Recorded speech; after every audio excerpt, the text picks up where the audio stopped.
Camping and car parks.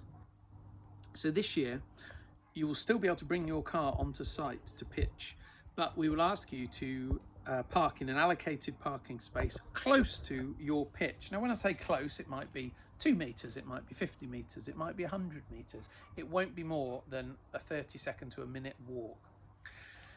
The reason for this is quite simple, really. It's health and safety. The days of parking your car next to your tent on a campsite with over 3,500 people on it just have gone.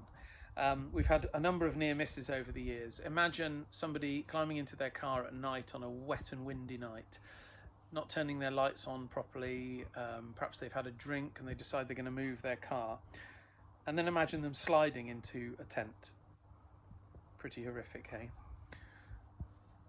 We know many of you park up and leave your cars for the whole weekend, but some people need to come and go. So this system means that we stop mixing tents and cars.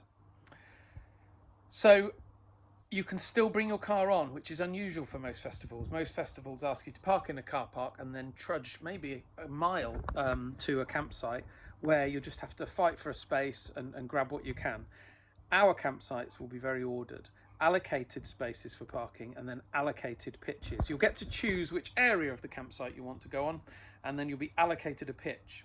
And fear not, if you're coming as a big group, as we know many of you do at Towersey, you'll be able to reserve space. Tell the volunteer on the campsite how much space you need for the different pitches you've got, and we will put a mark on the floor, and that will be your space, and your guests and your friends can come and join you there. So no problem with that.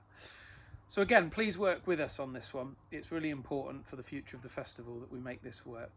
So that is camping and car parking. Oh, I should add, if you want to go off site, which of course some of you do, to go shopping and so on, then that's not a problem. You come out of the car park area, straight onto a roadway and out of the site. When you come back, you'll be asked to park in the main car park. The reason for this is that we want to minimise vehicle movements on site. There'll be lots of pedestrians walking through the campsite, and we don't want cars coming and going all weekend long. So if you do need to leave site, and we hope that you don't, and you can just park up for the weekend, then park your car back in the main car park. You'll get a car park pass out that the volunteer will rip off a little bit, and that will show us that you've left site.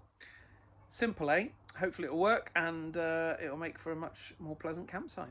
Cheers.